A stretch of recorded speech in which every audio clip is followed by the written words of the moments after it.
Para ilmuwan terkejut melihat pemandangan di depan mereka. Sebuah kapal pesiar mewah yang hilang selama 40 tahun, tiba-tiba muncul di gurun Mongolia. Kapal pesiar dalam kondisi baik, tetapi penumpang di dalamnya tidak ada. Bagaimana situasinya? Mereka segera melakukan penyelidikan. Hasilnya membuat mereka terkejut lagi. Di dekatnya terparkir ratusan pesawat tempur. Memeriksa nomor mesin.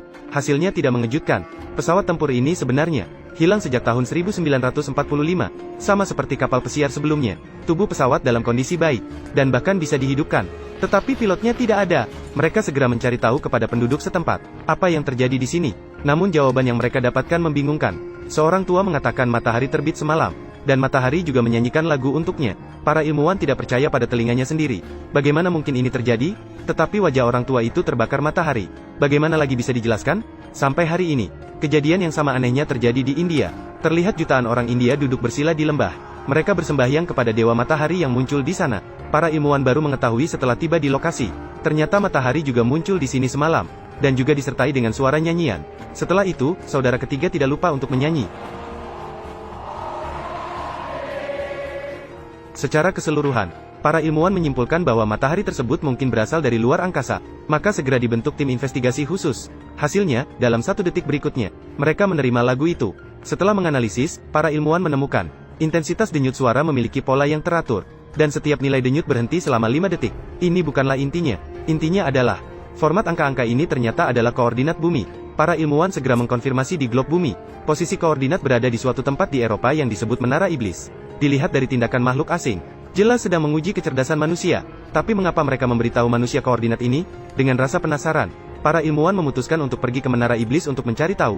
Untuk menghindari kepanikan akibat terbongkarnya, mereka menyamar sebagai truk biasa untuk pergi. Namun, bagaimana mungkin hal sebesar ini bisa disembunyikan begitu saja? Pada malam itu, kota kecil tak bernama mengalami pemadaman listrik massal. Si tukang listrik Xiao Wang mengira itu masalah trafo, maka dia segera pergi untuk memperbaikinya. Tanpa disadari, dia mengalami kejadian aneh di tengah jalan. Saat dia sedang melihat peta, kotak surat di luar jendela tiba-tiba bergerak dengan aneh. Bagaimana situasinya? Apakah ada hantu? Dia ketakutan sampai pipisnya basah. Namun, dia sama sekali tidak menyangka. Ini baru permulaan. Detik berikutnya, cahaya suci turun dari langit. Hampir saja membuat matanya buta. Pada pandangan pertama, sinarnya hampir menghilang. Dia menekan pedal gas ke dalam tangki bensin. Dia segera mengejarnya. Akhirnya hampir menabrak seorang anak kecil di pinggir jalan. Ternyata orang-orang ini juga mengejar ke tempat ini setelah melihat sinar tersebut. Mereka semua ingin tahu apa yang mereka lihat sebenarnya. Akhirnya berhasil. Terlihat 3 pesawat terbang aneh meluncur sepanjang jalan.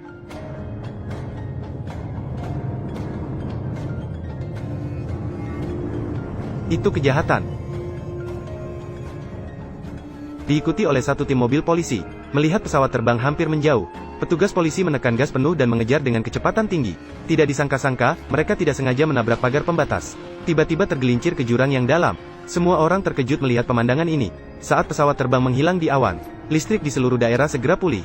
Setelah itu, berita segera menyebar. Ratusan ribu orang datang dengan nama yang terkenal. Mereka berjaga-jaga siang dan malam, juga ingin melihat fenomena langka ini. Akhirnya usaha mereka tidak sia-sia. Terlihat sinar kembali muncul. Semua orang sangat bersemangat dan menunggu dengan penuh antisipasi. Tapi tidak ada yang bisa membayangkan. Yang datang adalah helikopter. Jelas mereka sedang dikejar oleh pihak militer. Pihak militer tidak ingin mereka tahu tentang kapal ruang angkasa. Tapi di dunia ini tidak ada rahasia yang mutlak. Ini bukan. Kejadian aneh terjadi lagi. Gadis itu tiba-tiba menemukan adegan yang menakutkan saat membuang sampah. Terlihat awan hitam yang gelap dan misterius menggumpal di langit. Dan sepertinya ada sesuatu yang tersembunyi di dalamnya. Dia langsung ketakutan sampai basah celana. Segera menggendong anak laki-lakinya kembali ke dalam kamar. Mengunci pintu dan jendela untuk berlindung. Tapi tidak pernah terpikirkan. Tanpa disadari. Namun, Ming yang penasaran tiba-tiba membuka pintu. Mei ketakutan sampai kaku. Segera melangkah maju dengan cepat. Segera menutup pintu. Tanpa mereka sadari, mereka sudah terlihat. Hanya terdengar suara aneh di atas atap, membuat mereka khawatir akan terjadi sesuatu. Hasilnya, dalam detik berikutnya, Ming langsung berteriak tanpa henti ke cerobong asap. "Kamu bisa datang bermain dengan saya." Mei begitu mendengarnya, barulah dia menyadari cerobong asap tidak tertutup. Maka dia segera menutupnya. Tapi pada saat itu, lubang ventilasi mengalami masalah lagi. Terlihat sekrupnya tidak terpasang dengan sendirinya. Tiba-tiba terbuka dengan sendirinya. Xiao Mei ketakutan sampai menangis. Melihat situasi yang tidak menguntungkan, dia mengumpulkan keberanian. Segera menutup lubang, kemudian menekan dengan meja. Tapi tidak ada gunanya.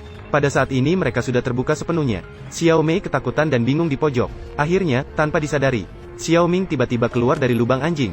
Xiao Mei segera mencoba menarik anaknya kembali. Namun sudah terlambat. Dengan ini, dia kehilangan anak yang dicintainya. Hanya bisa melihat Xiao Ming menghilang di antara awan. Dengan bantuan media, kejadian ini segera menyebar. Hasilnya, tidak pernah terpikirkan. Baru-baru ini banyak orang melihat fenomena aneh. Mereka sepakat bahwa itu adalah makhluk asing. Maka mereka melaporkan situasi kepada pihak berwenang setempat. Namun pihak berwenang menganggapnya sebagai omong kosong belaka. Karena negara menghabiskan miliaran setiap tahun untuk mencari makhluk asing. Jika ada makhluk asing, negara sudah lama menemukannya. Bagaimana mungkin kita membiarkan makhluk asing merusak? Mendengar sampai di sini, David mengatakan dia tidak setuju. Dia mengatakan dia melihat pesawat luar angkasa 2 hari yang lalu dengan mata kepala sendiri. Dan pada saat itu, dia berada sangat dekat dengan pesawat luar angkasa. Tapi semua harus memiliki bukti. Karena tidak ada bukti, jadi kata-katanya sama sekali tidak meyakinkan.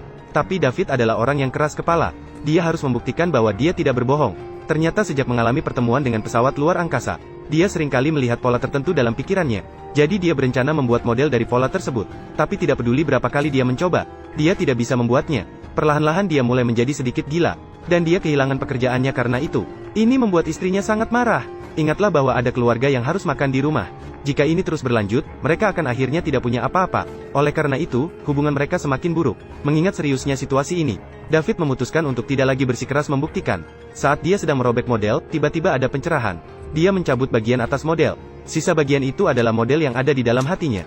Tidak boleh ditunda-tunda. Sambil mengikuti inspirasi yang ada, dia mencabut bunga dan mencabik rumput. Dia memasukkan barang-barang bekas ke dalam rumah dengan liar. Melihat itu, istrinya memintanya berhenti. Jika tidak, dia akan membawa anak-anaknya pergi dari rumah. Tapi David sudah gila. Dia sama sekali tidak mendengarkan. Dia tidak hanya merobek taman sendiri. Dia juga merobek kandang ayam tetangga. Menghadapi pandangan aneh dari tetangga-tetangga, istrinya tidak bisa menghadapinya. Hanya bisa membawa anak-anaknya pergi. Namun itu tidak mengubah tekad David untuk membuktikan kebenaran. Setelah sibuk sepanjang hari, akhirnya dia berhasil. Di depannya adalah model yang ada dalam pikirannya. Alien pasti sedang mengarahkannya ke sana. Namun, di mana sebenarnya tempat itu? Pada saat itu, ada bangunan serupa yang muncul di berita. Dilaporkan bahwa bangunan tersebut terletak di Eropa dan disebut Menara Iblis. Terjadi kebocoran gas beracun di sana. Evakuasi darurat sedang berlangsung sekarang. Sementara itu, Xiao Mei yang kehilangan anaknya juga melihat berita tersebut. Seperti David, dia juga terus mencari tempat ini. Keduanya kemudian bergerak melawan arus. Sepanjang jalan, mereka ingin mencari tahu apa sebenarnya di dalamnya.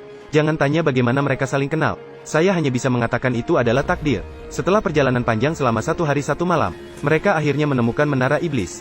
Asalkan melewati area rintangan, kebenaran akan terungkap. Pria itu tiba-tiba melihat adegan yang menakutkan di jalan. Di mana-mana terdapat mayat babi, kuda, sapi, dan domba yang tergeletak. Namun, dia yakin ini adalah tipuan. Karena jika ada gas beracun di sini, mengapa ayam-ayam di kandang tidak ada masalah? Maka mereka terus melangkah ke dalam. Tapi tak disangka mereka dihadang oleh sekelompok tentara. Mereka dipaksa memakai masker gas. Mereka meminta pengusiran paksa. Hasilnya, mereka menemukan ada orang lain yang masuk ke sini. Tidak ada pengecualian. Mereka semua datang karena dipandu oleh kekuatan tertentu. Sebagai seorang petualang berpengalaman, David menyadari bahwa ini pasti bukan hal yang sederhana. Maka dia melepas maskernya dan mengambil risiko. Hasilnya tidak mengejutkan.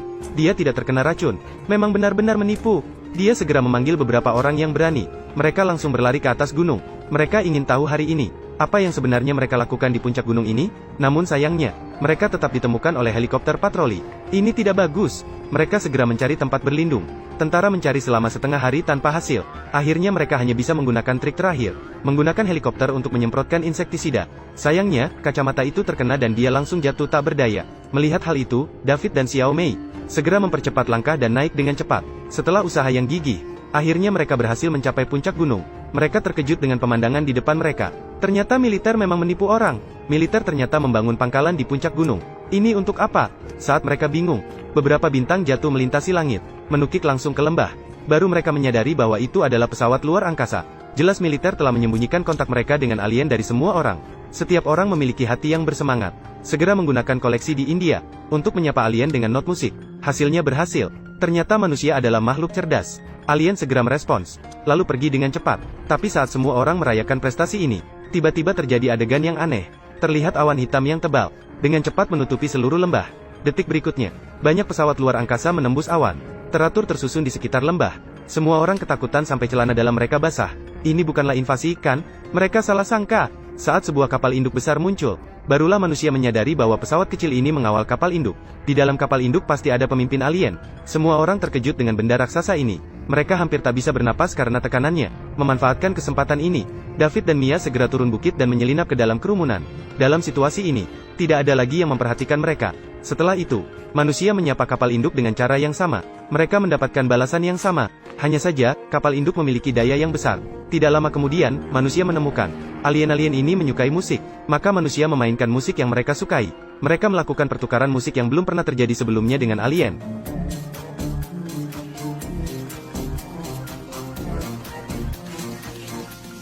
Sarang. Mereka mengakui kecerdasan manusia. Kapal luar angkasa perlahan membuka pintu besi. Ternyata yang keluar adalah seorang pilot manusia. Memeriksa informasi. Mereka adalah pilot yang hilang 40 tahun yang lalu. Hanya saja mereka masih begitu muda. Kemudian orang-orang yang hilang lainnya juga muncul satu persatu. Tentu saja ada juga Xiao Ming di antara mereka. Mereka sehat seperti sebelumnya. Seperti hanya pergi berlibur sebentar. Kemudian keluar kepala alien. Orang ini lebih tinggi dari belalang sembah. Di bawah komandonya. Kemudian datanglah banyak alien kecil secara berurutan. Mereka lucu dan menggemaskan. Sangat sesuai dengan kesan manusia terhadap alien. Terlihat bahwa alien ingin mengundang manusia untuk berkunjung ke planet mereka. Maka manusia segera membentuk tim pemberani untuk merespons undangan tersebut. Akhirnya David beruntung terpilih. Dia akan mewakili manusia untuk berkomunikasi dengan alien secara mendalam. Ini adalah film fiksi ilmiah lama yang dirilis pada tahun 1977. Film ini menetapkan citra alien dan pesawat luar angkasa, meskipun hanya memiliki efek khusus yang sederhana. Namun hal itu tidak mengganggu kesan keseluruhan film tersebut. Teman-teman yang suka bisa pergi dan melihat Kuo Film dan TV. Baiklah, film hari ini berakhir di sini. Sampai jumpa di episode berikutnya.